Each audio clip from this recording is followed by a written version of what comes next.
Now it's time for Media Watch with Emma James. Good evening, Emma. Hi there. And you've been looking at the UK election, which is definitely getting more and more tense. There was that leaders' debate last night with one notable absence, the Prime Minister herself.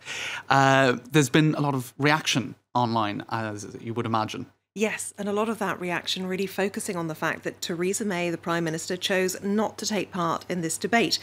Peter Brooks from The Times has come up with this cartoon, and you can tell that it's Theresa May hiding behind the sofa there, because alongside the sofa is images of Margaret Thatcher and Churchill, and of course her very well recognised leopard print shoes poking out from behind the settee there.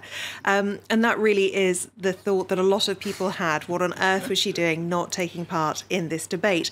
This is the Spectator front page this week, general shambles as opposed to general election. And it's really rich in imagery. You've got Theresa May there as an Iron Lady with her armour crumbling away. You've got Jeremy Corbyn on a hobby horse, but it's a hobby horse that is also a unicorn, which I think is the Spectator's way of saying that his pledges are the work of fantasy. Of course, the Spectator is very much a conservative magazine.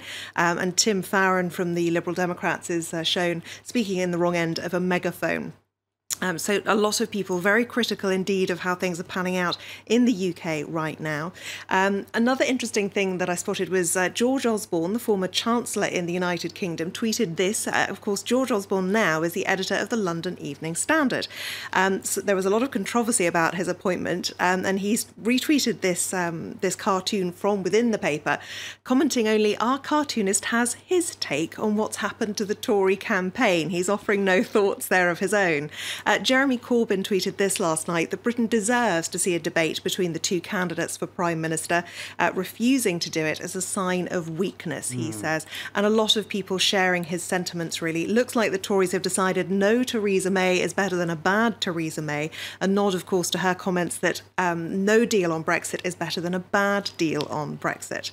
Another person commenting on Twitter, "Nothing says strong and stable leader as much as sending a newly bereaved junior colleague to do a job you're too scared to do," because of course Amber Hudd, who took her place, lost her father on Monday. So a lot of people really felt it was quite incredible that in those circumstances Theresa May didn't want to step up and take on this challenge. She's been tweeting today many messages about her 12-point plan.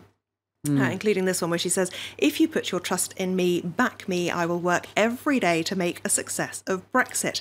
But as this person points out, and many others share his view, how can we trust you? You're the queen of the U-turn and afraid to meet the real human beings you're expected to represent. Pretty harsh words there. But interestingly, the Plymouth Herald, of all people, of all publications really, show just how much she likes to dodge questions, whether they're difficult questions or even when they're soft ones, as they were in this case. Sam Blackledge, their chief reporter, went along to meet her. He points out in this article that he had never before interviewed a Prime Minister. He goes on to say that heading back to the office to transcribe my encounter with Theresa May, I couldn't be certain that that had changed.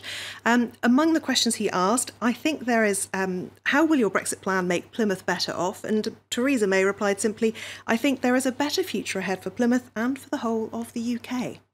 Vague. Very enlightening stuff. Can I just say the caricatures of Theresa May, I think, are just, whatever it is about her facial expressions, it lends itself to caricature at a time when things are quite crazy.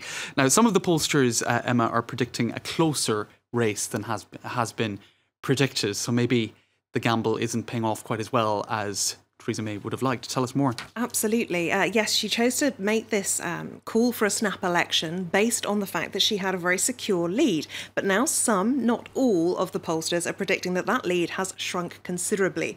If we look here, this Twitter user saying either YouGov or ICM, both polling organisations, is going to have a very unhappy June the 9th. YouGov has got the gap down to just 3 percentage points between the two, while another one, ICM, says that actually the gap is more like 12 points. So at the moment, it's one of those rather clear as mud situations where we're not quite sure who's right.